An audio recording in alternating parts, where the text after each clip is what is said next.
स्वागत है दोस्तों आपका हमारे YouTube चैनल रेलवे अड्डा के किसी में। दोस्तों कैसे हैं आप सब। जैसा कि आपको पता है हम लोग डेली है एसएससी एजुटेरिया का आप लोग 5000 बहुविकल्पीय प्रश्न का तैयारी करते हैं, जो ऑल स्टेट पीसीएस में, बिहार एसएससी के एग्ज़ाम में, या एसएससी के जीडी कांस्टेबल हो या एसएससी का सीजीएल मेंस हो, वहाँ पे इसका आपको लाभदायक होने वाला है। या रेलवे का कोई भी नया वैकेंसी आएगा उसमें जीके जीएस आपको देखने को मिलेगा, तो इसके लिए आपको बहुत ही लाभदायक वीडियो होने वाला है। दोस्तों आपको पता होना चाहिए दोस्तों कि हम लोग प्रैक्टिस सेट इसमें 3 तक कर चुके हैं। आज है प्रैक्टिस सेट चौथा का, तो चौथा का हम लोग देखने वाले हैं पहला प्रश्न से। तो दोस्तों आगे हम लोग 4 नंबर प्रैक्टिस सेट यहाँ पे आप देख सकते हैं। और पहला आज का प्रश्न है दोस्तों, भारत के पर्यावरण संरक्षण अधिनियम कब पारित में हुआ था। तो भारत में जो है पर्यावरण संरक्षण अधिनियम जो हुआ था पारित, वो 1986 में हुआ था। ऑप्शन सी आपको जो है इसका बिल्कुल सही होगा। 1986 में आपको भारत में पर्यावरण संरक्षण अधिनियम को पारित किया गया था। नेक्स्ट क्वेश्चन है दोस्तों, कौन सा एक कृत्रिम परितंत्र है, यानी कि मनुष्य के द्वारा बनाया गया परितंत्र कौन सा इसमें। तो वन जो है मनुष्य नहीं बनाया है, ये प्राकृतिक देन है। समुद्र भी प्राकृतिक देन है, झील भी प्राकृतिक देन है। कुछ झील जो होती है मानव कृत्रिम झील भी होती है, लेकिन वो आपको झील भी कृत्रिम परितंत्र है, लेकिन ओरिजिनल में आपको बगीचा जो है आपको पूर्ण रूप से कृत्रिम परितंत्र के रूप में आता है। तो इसका आंसर हो जाएगा बगीचा। ऑप्शन नंबर डी आप देख सकते हैं, ये कृत्रिम परितंत्र है। नेक्स्ट देखते हैं दोस्तों, 3 नंबर प्रश्न है कि कौन सर्वाधिक ग्रीन हाउस इफेक्ट करती है। सबसे ज़्यादा जो है ग्रीन हाउस इफेक्ट करने वाली है जो है उसमें जलवाष्प है। ऑप्शन नंबर ए देख सकते हैं, जलवाष्प ये जो है सर्वाधिक ग्रीन हाउस इफेक्ट करती है दोस्तों, ऑप्शन नंबर ए। 4 नंबर प्रश्न है, भारत के मुख्य भूमि का दक्षिणतम बिंदु कौन सा है। यानी कि भारत के मुख्य भूमि से आपको दक्षिणतम बिंदु जो है यहाँ पे कन्याकुमारी में है, जो कि तमिलनाडु में है। तो इसका आंसर जो होगा ऑप्शन नंबर बी हो जाएगा, कन्याकुमारी मुख्य भूमि का दक्षिणतम बिंदु है भारत में।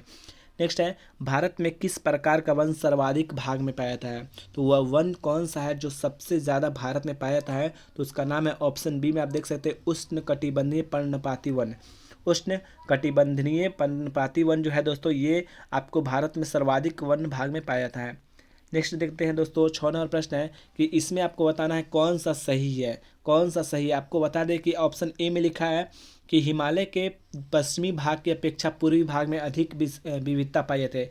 यानी कि आपको पता है हिमालय का जो पश्चिमी भाग है, ये वाला भाग महाराष्ट्र क्षेत्र वाला जो भाग है, और ये पूर्वी भाग जो है यानी कि आपको ये उड़ीसा आंध्र प्रदेश वाला भाग, इसमें सबसे ज़्यादा जो विविधता पाई जाती है पूर्वी भाग में पाई जाती है। यानी ये कथन जो है बिल्कुल सही जवाब है, ये सही है। नेक्स्ट बात करते हैं, हिमालय के पश्चिमी भाग की अपेक्षा पूर्वी भाग की चौड़ाई अधिक है। नहीं दोस्तों, पश्चिमी भाग की चौड़ाई जो है वो अधिक है पूर्वी भाग की चौड़ाई की अपेक्षा, यानी कि ये कथन जो है आपको गलत है। यानी केवल इसका ए आंसर सही हो जाएगा। ऑप्शन नंबर ए देख सकते हैं, केवल एक इसका सही है। नेक्स्ट देखते हैं दोस्तों, अरब सागर में गिरने वाली भारत की सबसे बड़ी प्रायद्वीपीय नदी कौन सी है। यानी भारत की सबसे बड़ी प्रायद्वीपीय नदी नर्मदा नदी है। ऑप्शन सी में आप देख सकते हैं नर्मदा नदी, जो कि अरब सागर में गिरती है। यानी कि यहाँ पे जो है अरब सागर, ये पे आपको भारत का मानचित्र होगा, तो ये सागर जो है आपको अरब सागर है, ये वाला आपको बंगाल की खाड़ी है। तो सबसे ज़्यादा ये सबसे बड़ी नदी प्रायद्वीपीय नदी है नर्मदा नदी, जो कि भारत की है और अरब सागर में गिरने वाली नदी है।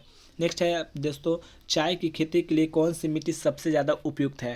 तो आपके पास ऑप्शन है अम्लीय, क्षारीय, जलोढ़, रेगूर।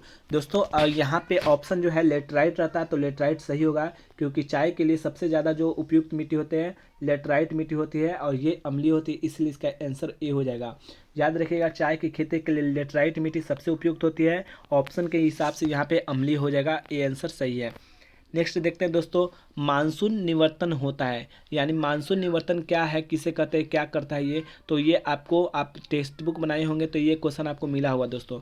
ये जो है आपको उत्तर पश्चिम भारत से बंगाल की खाड़ी को अलग करती है। यानी कि जो जाड़े के दिन में तमिलनाडु के तट पर जो वर्षा होती है, इसी के कारण होती है, मानसून निवर्तन के कारण।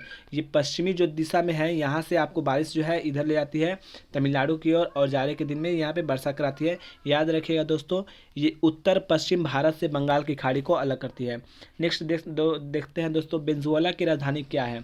तो वेनेजुएला देश है, इसकी राजधानी कराकस है। ऑप्शन नंबर ए आप देख सकते हैं, वेनेजुएला की राजधानी कराकस है। और यहाँ पे आप देख सकते हैं, यहाँ पे नेक्स्ट क्वेश्चन में है 11 नंबर है, कौन सुमेलित नहीं है? यानी कि आपके पास 4 ऑप्शन है जो चक्रवात से सम्बन्धित है, ये चारों आपको बताना है। तो भारत में चक्रवात आता है, बिल्कुल सही जवाब है। चीन में टाइफून आता है, ये भी सही है। ऑस्ट्रेलिया में जो चक्रवात है तो उसका नाम बिली है, ये भी सही है। लेकिन अमेरिका में दोस्तों ये टॉर्नेडो आता है, बाग्यू नहीं आता है। याद रखिए, अमेरिका में टॉर्नेडो आता है। ऑप्शन डी यहाँ पे इसका सही है, ये सुमेलित नहीं है। नेक्स्ट है, कोरल रीफ या प्रवाल भित्ति मुख्यतः कहाँ पाई जाती है? तो दोस्तों आपको बता दें, कोरल रीफ या प्रवाल भित्ति जो है कर्क रेखा और मकर रेखा के बीच में पाई जाती है। यानी कि आपको ऑप्शन नंबर सी इसका आंसर हो जाएगा। याद रखिएगा, कोरल रीफ जो है प्रवाल भित्ति कहाँ पाई जाती है? तो ये कर्क रेखा और मकर रेखा के बीच में पाई जाती है, ऑप्शन नंबर सी। नेक्स्ट है, स्वर्ण सिंह समिति का संबंध किससे है? आपको पता होना चाहिए कि भारत ने मूल करतब जो है 11 है, और इसको सबसे पहले जो लगाने का सिफारिश किए थे स्वर्ण सिंह समिति के आधार पर किया गया था, जो 42वें संविधान संशोधन 1976 यानी 1976 में इसको रूस से लिया गया था, ये स्वर्ण सिंह समिति द्वारा मूल कर्तव्य को। नेक्स्ट है दोस्तों, न्याय उचित और मानवीय कार्य दशाओं और मातृत्व सहायता के लिए उपबंध संविधान के किस अनुच्छेद में है? देख सकते हैं, न्याय उचित और मानवीय कार्य दशाओं और मातृत्व सहायता के लिए उपबंध जो है किस अनुच्छेद में है? तो दोस्तों आपको बता दें कि ये जो आपको अनुच्छेद है आर्टिकल 42 है, आपको अनुच्छेद 42 में ये बताया गया है। नेक्स्ट देखते हैं दोस्तों, भारत के नियंत्रक और महालेखा परीक्षक के संबंध में निम्न कथनों पर विचार कीजिए। यानी आपको बताना है कौन सा कथन गलत है, यानी गलत बताना है दोस्तों। तो आपको बता दें कि भारत में जो नियंत्रक और महालेखा परीक्षक है, यानी कैग CAG इसको कहते हैं।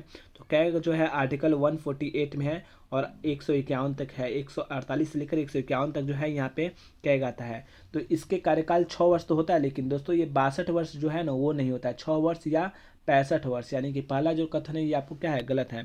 क्योंकि आपको बता दें कि कैग का जो कार्यकाल होता है 6 वर्ष तो सही है, लेकिन ये 65 वर्ष होना चाहिए, जो कि यहाँ 62 वर्ष लिखा है, इसीलिए ऑप्शन नंबर ए तो गलत हो गया।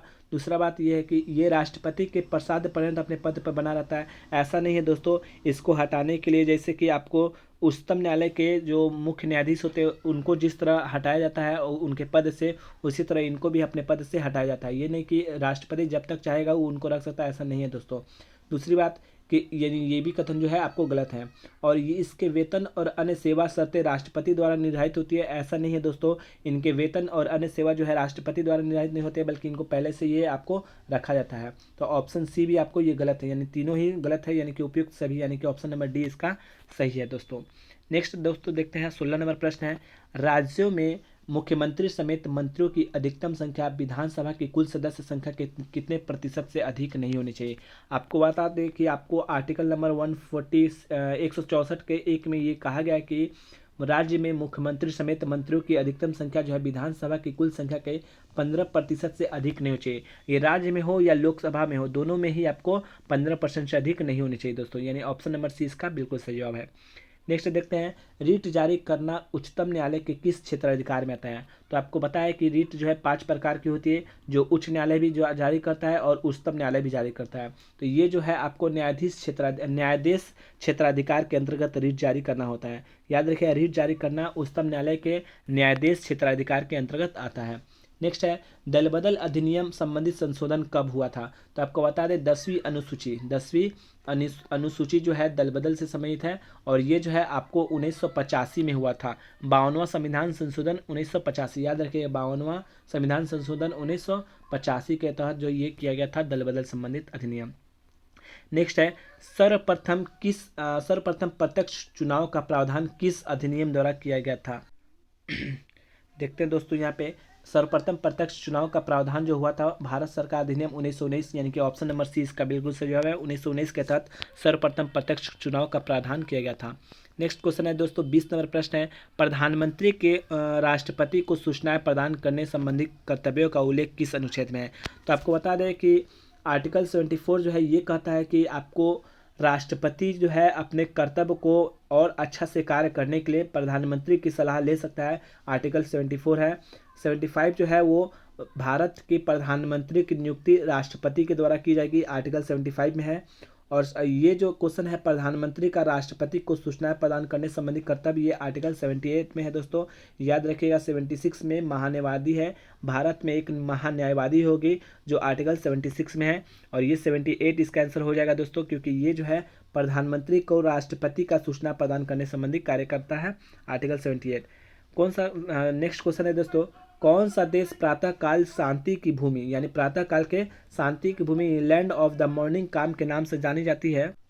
तो यहाँ पे जो हो जाएगा दोस्तों, आपको लैंड ऑफ द मॉर्निंग काम के नाम से जो है दक्षिण कोरिया, जिसकी राजधानी सियोल है, ऑप्शन नंबर 20 का सही है। दक्षिण कोरिया को इसको हम कहते हैं प्रातःकाल शांति की भूमि।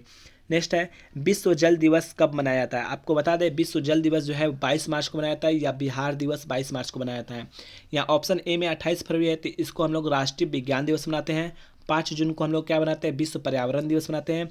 11 जुलाई को क्या बनाते हैं, राष्ट्रीय जनसंख्या दिवस बनाते हैं दोस्तों, 11 जुलाई को राष्ट्रीय जनसंख्या दिवस।